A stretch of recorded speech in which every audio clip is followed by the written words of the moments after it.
आज हम चर्चा करेंगे चमार समाज की ऐतिहासिक यात्रा, उनके संघर्ष और उनकी तेजी से बढ़ती ताकत और एकता के बारे में। इसीलिए वीडियो को अंत तक पूरा देखें।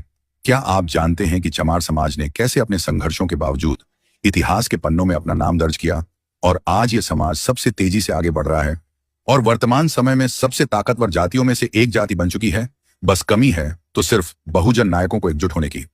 आज हम आपको बताएंगे कि कैसे समाज के महापुरुषों ने चमार समाज के लिए आवाज उठाई और आज कौन से नेता चमार समाज के और पूरे भारत देश के भविष्य के निर्माता बन रहे हैं। हम आपको पहले ही बता दें कि हमारा मकसद जातिवाद को बढ़ावा देने का बिल्कुल भी नहीं है। हम जाति धर्म में विश्वास नहीं करते और महापुरुष किसी एक जाति धर्म के नहीं होते, सबके होते हैं।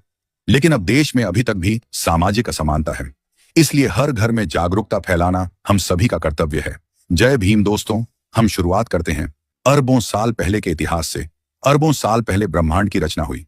समय के साथ पृथ्वी पर जीवन विकसित हुआ। लाखों सालों की यात्रा के बाद मानव सभ्यता ने जन्म लिया। भारत में सबसे पहली सभ्यता थी सिंधु घाटी सभ्यता। यहाँ के हम सभी मूल निवासी थे, जिसने कृषि, शिल्प कला और व्यापार में प्रगति की।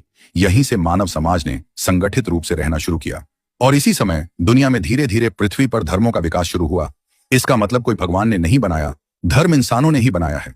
फिर भारत में विदेशों से आए लोगों ने वैदिक संस्कृति थोपी और यहाँ के मूल निवासी लोगों को नीच और शूद्र बना दिया और समाज को पाखंड और अंधविश्वास में ऐसा उलझा दिया कि आज के अधिकतर ओबीसी वर्ग के लोग उस ट्रैप में आज भी फंसे हुए हैं और अब यह वर्ग धीरे धीरे जागरूक होने लगा है। वैदिक काल में समाज को वर्ण व्यवस्था में बांटा गया। ब्राह्मण, क्षत्रिय, वैश्य और शूद्र, इन्हीं में एक वर्ग था जिसे अछूत और अति शूद्र बना दिया। इन्हें समाज की मुख्य धारा से अलग कर दिया। चमार जाति भी इन्हीं अछूत जातियों में शामिल थी। चमार समुदाय पारंपरिक रूप से चमड़े का काम करता था, लेकिन इस काम के कारण यह समाज में सबसे निम्न माना गया। 6ठी शताब्दी। चमार समाज का इतिहास संघर्षों से भरा हुआ है। उन्हें अपने पास भी नहीं बैठने दिया जाता था। उनकी परछाई तक से लोग दूर भागते थे। अब आज के समय में तथाकथित हिंदूवादी लोग कहते हैं कि यह लोग हमारा विरोध करते हैं। अब जिन लोगों पर इतना सब कुछ उनके पूर्वजों पर गुजर चुका हो, वह तुम्हारा विरोध ना करेंगे तो और क्या करेंगे। बात स्पष्ट है, विरोध डेफिनेटली करेंगे ही करेंगे। इन्हें ना तो धार्मिक अधिकार थे, ना ही राजनीतिक और ना ही सामाजिक समानता। यह समाज एक लंबे समय तक सदियों से गुलामी की स्थिति में था और ऐसे कई समाज थे जो अछूत और गुलाम थे। ब्राह्मणों ने शारीरिक गुलाम के साथ साथ इन्हें मानसिक गुलाम बनाने के लिए इन सभी जातियों को अंधविश्वास और पाखंड की खाई में धकेल दिया। लेकिन अफसोस, बहुत सी जातियां आज भी मानसिक गुलाम हैं और यह लोग उस पर गर्व करते हैं। छी छी, कैसे ना समझ लोग।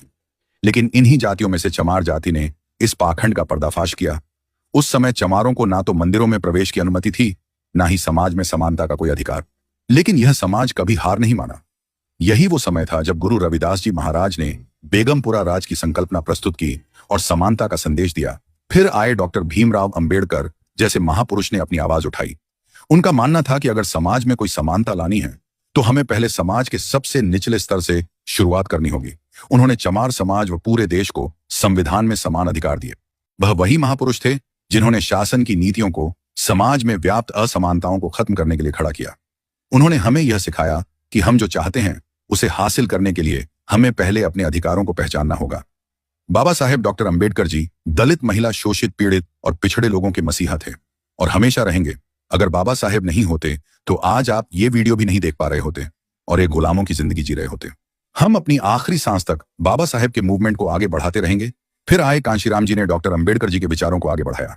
कांशीराम जी ने न केवल चमार समाज बल्कि समूचे बहुजन समाज को एकजुट करने के लिए अपना जीवन समर्पित किया। उन्होंने समाज को यह समझाया कि हमें सिर्फ वोट के अधिकार से ज्यादा चाहिए, हमें सत्ता चाहिए, हमें सम्मान चाहिए, हमें राजनीति में अपनी जगह चाहिए। जब कांशीराम जी ने बहुजन समाज पार्टी की स्थापना की तो यह केवल एक पार्टी नहीं बल्कि एक आंदोलन बन गया। उन्होंने चमार समाज को यह सिखाया कि राजनीति सिर्फ नेता बनने का माध्यम नहीं है, बल्कि यह अधिकारों के लिए संघर्ष का सबसे मजबूत रास्ता है। फिर आई मायावती जी, जो कांशीराम जी के बाद बहुजन समाज पार्टी की मजबूत कड़ी बनी। मायावती जी का यह सफर न केवल चमार समाज के लिए बल्कि पूरे भारत के लिए प्रेरणा बन गया। वह महिला नेता हैं जिन्होंने उत्तर प्रदेश में सत्ता हासिल की और चमार समाज को राजनीति में एक नया मुकाम दिलवाया और अब पूरे देश और विश्व में आयरन लेडी के नाम से प्रसिद्ध हैं।